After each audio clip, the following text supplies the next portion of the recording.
Deputy CM Keshav Prasad Maurya ने गाजियाबाद में जनसभा को संबोधित किया। गाजियाबाद लोकसभा क्षेत्र स्थित CRC public school Loni Bhajpa प्रत्याशी श्री अतुल गर्ग जी के समर्थन में आयोजित विशाल जनसभा को संबोधित किया।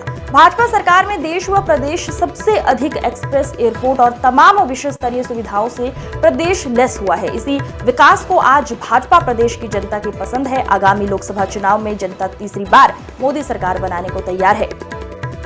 उत्तर प्रदेश सरकार के उप मुख्यमंत्री केशव प्रसाद मौर्य जी क्या कुछ बोले, आप भी सुनिए।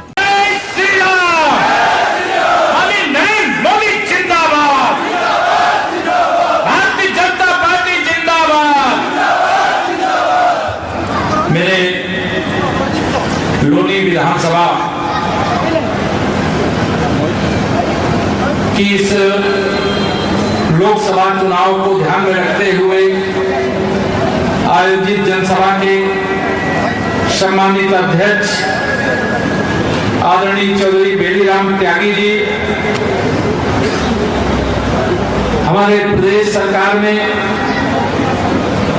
कैबिनेट में जो हमारे साथी आपके जिले के ही साहिबाबाद से विधायक श्रीमान सुनील शर्मा जी, हमारे राज्यसभा के माननीय सांसद श्रीमान अनिल अग्रवाल जी, हमारे जिले के अध्यक्ष जिनका उद्बोधन भी आपने सुना श्री सत्यपाल प्रधान जी, लोकसभा के प्रभारी श्री विजय शुक्ला जी, संयोजक श्री अजय शर्मा जी, लोकसभा के हमारे सह प्रभारी सत्येंद्र चौधरी जी, क्षेत्रीय उपाध्यक्ष द्वय श्री मान सिंह गोस्वामी जी, मयंक गोयल जी, हमारे बहुत ही चहेते और क्रांतिकारी विधायक आप सबने जिनको चुन करके लगातार दूसरी बार विधानसभा में भेजा है, श्री नंदकिशोर गुर्जर जी,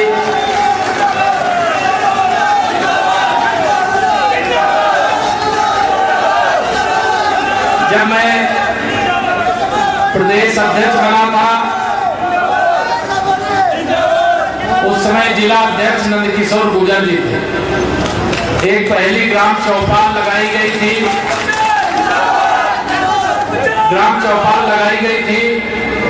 उसमें मैं गाजियाबाद जिले में ही आया था और मुझे तभी लग रहा था कि गाजियाबाद और लोनी का भविष्य उज्जवल है और आप सब ने लगातार विजय दिलाई, मैं अभिनंदन करता हूं। हमारे जिला पंचायत की प्रथम नागरिक आदरणीय ममता त्यागी जी और उसके बाद मैं नाम ले रहा हूं प्रदेश मंत्री जो भारतीय जनता पार्टी के हैं श्री बसंत त्यागी जी, आप लोग समझ गए होंगे इसे। विधानसभा के प्रभारी और संयोजक रघुवीर राघव जी, अनूप बैसला जी, हमारे ओबीसी मोर्चे के प्रदेश उपाध्यक्ष डॉक्टर प्रेमेंद्र जागड़ा जी और योगेंद्र मावी जी, हमारे पूर्व विधायक श्री रूप चौधरी जी, पूर्व चेयरमैन विनोद बंसल जी, ब्लॉक प्रमुख वंदना कोमल गुर्जर जी, हमारे महामंत्री श्री राजेंद्र जी, हमारे मंडल अध्यक्ष श्री सुदेश भारद्वाज जी, हरेंद्र नागर जी, हमारे आकाश गौतम जी, हमारे सुनील पांचाल जी और यहाँ मंच पर और मंच के सामने बैठे हुए भारतीय जनता पार्टी के सभी जानदार, शानदार, जोरदार सभी कार्यकर्ता मित्रों, बड़े बुजुर्ग, नौजवान दोस्त, माताएं, बहनें, पत्रकार मित्रों,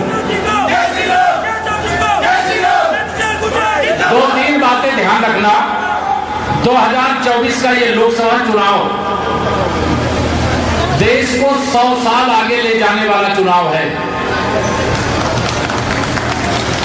तीसरी बार मोदी सरकार का मतलब विकसित भारत का मार्ग प्रशस्त होने की गारंटी है। देश गरीबी से मुक्त हो, भ्रष्टाचार से मुक्त हो, देश की समस्याओं का समाधान हो, हमारा देश आत्मनिर्भर बने। और यह सब किसके नेतृत्व में संभव है? तो उस नेता का नाम है नरेंद्र मोदी। पूरे दुनिया का कोई भी देश हो, किसी देश का कोई भी नेता हो, लेकिन विश्व के सबसे शक्तिशाली नेता के रूप में आज जिसे दुनिया जानती है, मानती है, वो हम सब आपके चहेते माननीय नरेंद्र मोदी जी।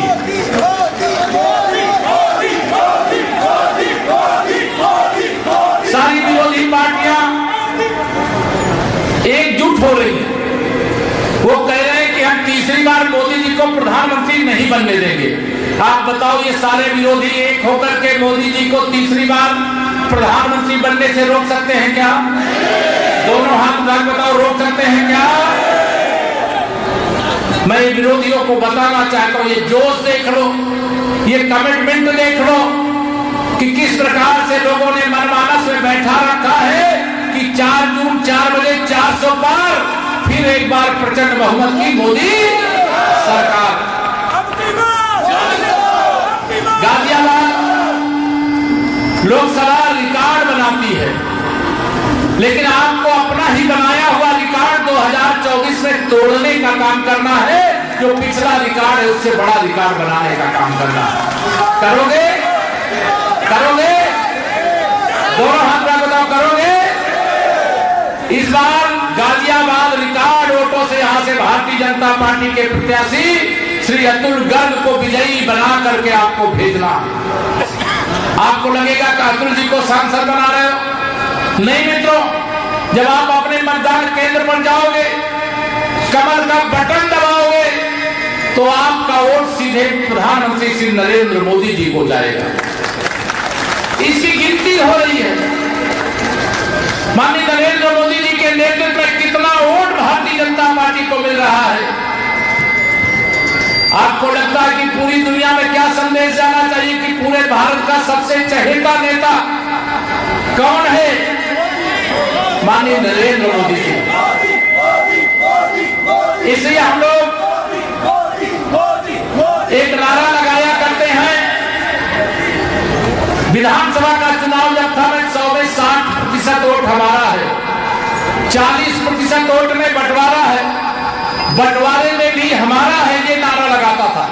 लेकिन मैं लोकसभा के चुनाव में यह नारा लगा सकता हूं कि 100 में से 75% वोट हमारा है, 25% में बंटवारा है और बंटवारे में भी हमारा है। बताओ, है कि नहीं है? माननीय नरेंद्र मोदी जी के नेतृत्व वाली सरकार सबका साथ, सबका विकास करती है कि नहीं करती है? सपा बसपा कांग्रेस की राजनीति, उनका इतिहास, उनकी सरकार का कार्यकाल याद करो।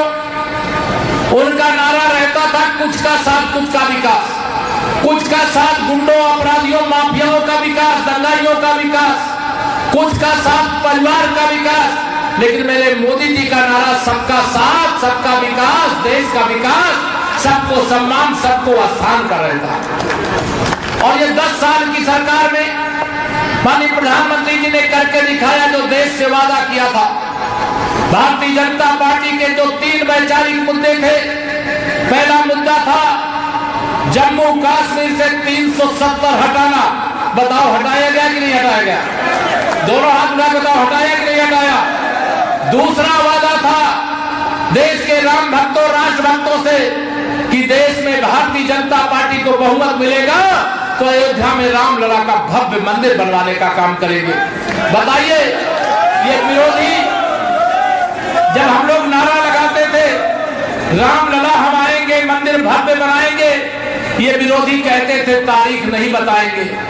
जब इनको तारीख बताई गई कि 22 जनवरी 2024 को रामलला का जो भव्य मंदिर बन गया है, 500 साल बाद रामलला अपने जन्म स्थान पर विराजमान होंगे, प्राण प्रतिष्ठा समारोह में आओ, तो इन्होंने प्राण प्रतिष्ठा का निमंत्रण ठुकराया था कि नहीं ठुकराया था?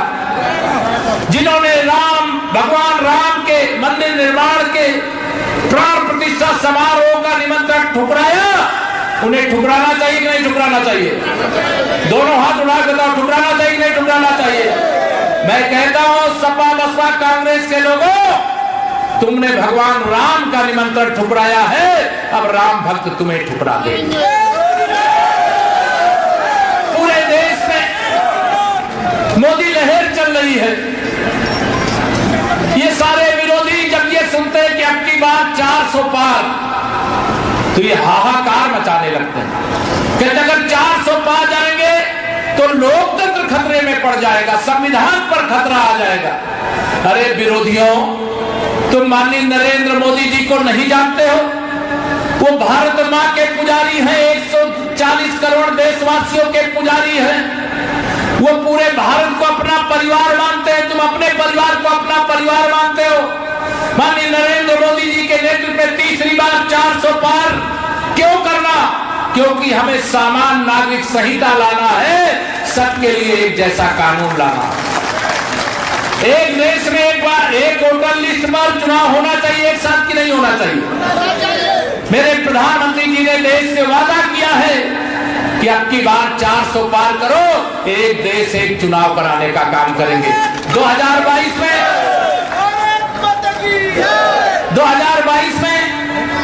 आप विधानसभा के लिए वोट डालें, अब 2024 में लोकसभा के लिए। बताओ, इसमें पैसा और प्रशासन की पूरी ताकत खर्च होती है कि नहीं खर्च होती है? अगर एक देश में 5 साल में एक बार जब चुनाव होगा, विधानसभा लोकसभा का साथ चुनाव होगा, तो विकास ज्यादा होगा, पैसा कम खर्च होगा। इसलिए मेरे प्रधानमंत्री जी ने कहा एक देश एक वोटर लिस्ट एक साथ चुनाव।